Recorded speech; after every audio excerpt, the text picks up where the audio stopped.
Welcome to Tail Talk Grooming Chronicles with Hound Therapy, the podcast where we talk all things pet grooming, daycare, academy, and more. Hosted by Shannon and Tanya of Hound Therapy, serving pet owners across North Texas. We're here to share expert tips, hilarious pet stories, and the inside scoop on keeping your furry friends happy and healthy. Our motto, humanity over vanity. And don't worry, we don't bite. Let's get started. Who let the dogs out? Who let the dogs out? Long nails can cause pain, posture issues, and even long-term damage. Today, Shannon and Tanya explain the signs that tell you if it's time to trim your dog's nails. Welcome back, everyone. I'm Sophia Yvette, co-host and producer, back in the studio with Shannon and Tanya, professional groomers at Hound Therapy. Hi, ladies. It is so lovely to be back on with you today. Now, we're just going to go ahead and jump into today's topic. So, pet parents ask this all the time. How do I know when my dog needs a nail trim? Walk us through what these owners should be looking for. Well, let's start with the sound. Click, click, click, right? That you can hear your dog's kind of walking. If you hear tapping, a lot of people have hardwood floors now, so you may not. But if they're outside and you can hear them coming up behind you, you're playing hide and seek and your dog is not great at it. Chances are they're due for a nail trim. The dogs, that have those really curled nails, their posture's off, if they're not standing right. Yeah. Those are all some fun ways to see, looking at, like you've seen those people with those nails that trim all the way around because they're going for, what is that, the World Book of Records. You don't want that for your dog. And your dog shouldn't sound like they're wearing stilettos down the hallway. No, they shouldn't. I wish I could wear stilettos. So those are that's probably the number one is the noise. Yeah. Two, there's a lot of things that you can tell visually by looking at your dog's feet. If your dog isn't walking on a daily basis, if it's an elderly dog, I mean, there's some times that you just might have some basic concern just to check in, look and see how your dog is standing. There's some telltales, but the number one is probably versus visually. A lot of people can't get close to it, so it's the sound. Yeah. Okay. Now, once we've heard that sound, how often should these dogs be coming in to have their nails trimmed? So I'm going to explain to you a little bit about how nails work. For us here at at Hound Therapy, when we're doing dog nails, uh, white nails, everyone at home is like, oh, I'm afraid to do my dogs because their nails are dark in color or they're black and you can't see the quick. What a quick is a vein that grows with the dog's nails. Now, that said, there are a lot of things that can cause that vein to grow right to the tip very quickly, and a lot that if your dog is elderly or they've got a condition or something happens, sometimes that vein doesn't grow quite as quickly. So we go by the curve of the nail. We will sometimes quick a nail, and that is when you cut it too short and blood will happen. You'll see it pretty quickly. The quick will get bigger as you're clipping. So we start at the end and kind of go closer. So the best thing that we can say for being able to see this when we're clicking it to make it go faster for us is we have got to make sure that we're able to desensitize the dog, get to the dog where it needs to be held so that we can see where the curve is. We're going to be using a guillotine scissor like clipper first, and then we're going to Dremel them down. But we're going to cut to where the vein goes. When it's white, you can see that. But know that that grows with the nail. So if the quick is growing with the nail, we can only go as far down as we can get to. So we can't always get to where the actual wear and tear is. So being able to walk your dog, file those down on a regular basis, those are all things that we are looking at for here. So understanding what your dog's nails, what it entails for us, because everyone says, can you go shorter? I can still hear the clicking. I would love to if I could. Yeah. So activity like, the structure that they're on, genetics, these are, overgrown speed. These are all things that we need to be cautious of. And then we've got dew claws, right? That's a whole fifth nail. Pyrenees have multiple nails and toes, so those dew claws don't get ever walked on or ground down at all. So keeping those down is something that is important, and that means that you probably need to come in if you have a low activity. You can't overdo it with Yeah. nails. You can't overdo it. I can't say it enough times. You could get their nails. I do my dog's nails every 7 to 10 days, and I just tap them. I'm just touching them. It's mostly because I don't want them to be sharp. I don't want them to be long either. But she is active, and I don't want to be scratched. And she's always pawing or around me. I have thin skin, or around my grandkids. So getting them as often as possible, being able to maintain that at home is helpful.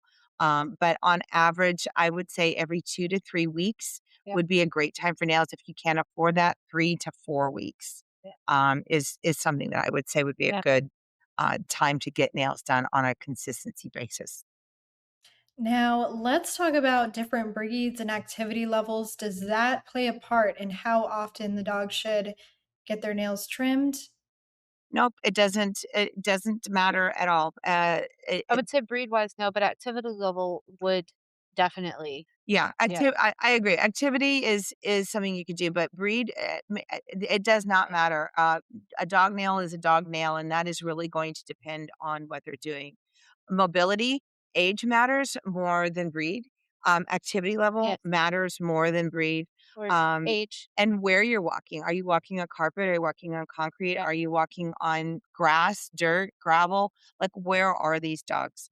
Because an overgrown nail, it's because it's not getting ground or filed. So if you have a dog that's obese or overweight or has a hip problem or a joint issue, they may they may hover kinda like your wear on your shoes. If you Yeah. walk a certain way, your shoes are gonna wear down a certain way. The nails on your dogs are exactly the same.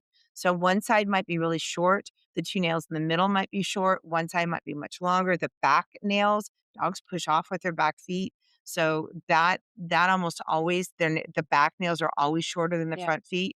As I mentioned before, dew claws are always the longest nails on dogs, And period. usually the sharpest. Yes. And nail maintenance is like brushing your teeth. The more you do it, the easier it is to keep up with it. Yeah, 100% agree to that.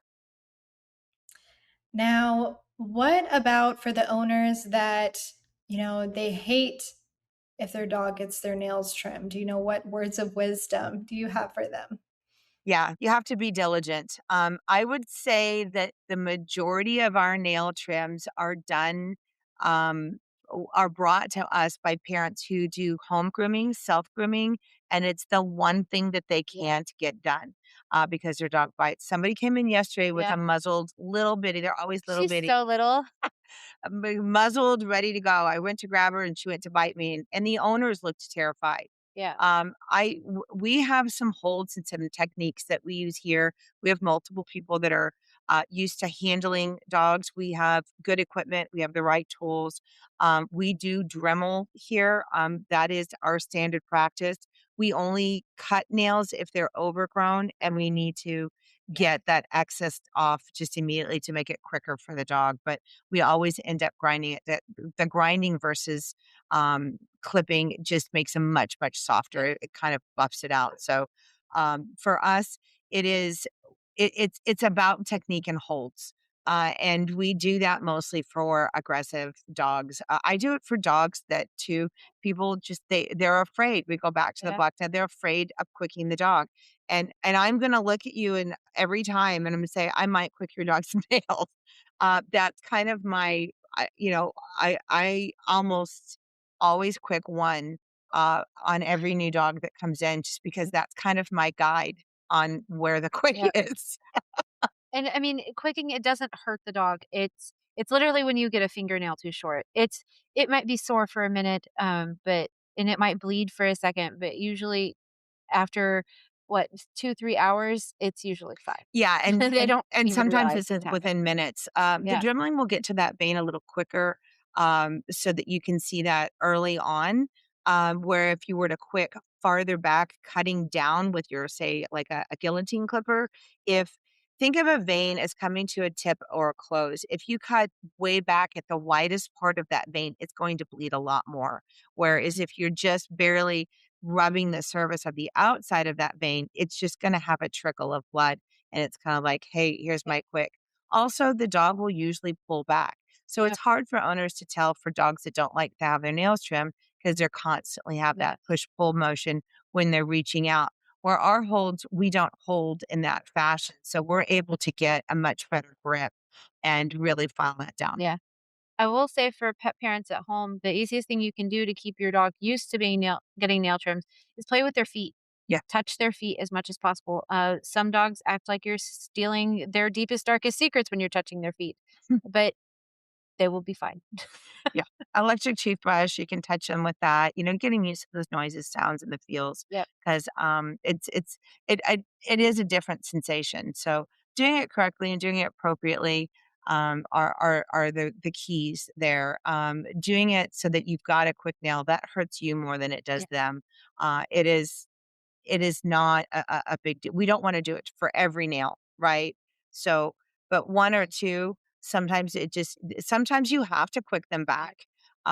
Keep in mind, as fast as they grow with the nail, if I get to that vein, it will also recede back. So the more often you get them done, the less likely Yeah. they are to be, and you can get them done more often. They're not going to continue to grow. That vein is going to stop at the end of that nail. So it will recede. So when we quick them on a weekly basis, it's a long process, but it can definitely shorten that noise, which reduces that clicking sound and also will allow them to have a better posture and standing and visual, looks versus Yeah. sounds are great ways to notice that. Wonderful information as always, ladies. Thank you both, and we'll see everyone next time. That's a wrap for this episode of Tail Talk with Hound Therapy. Ready to book your pet's next groom, daycare stay, or grooming academy tour?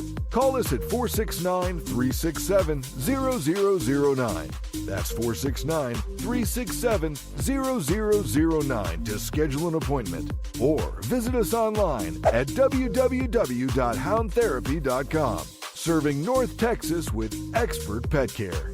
Until next time, keep those tails wagging.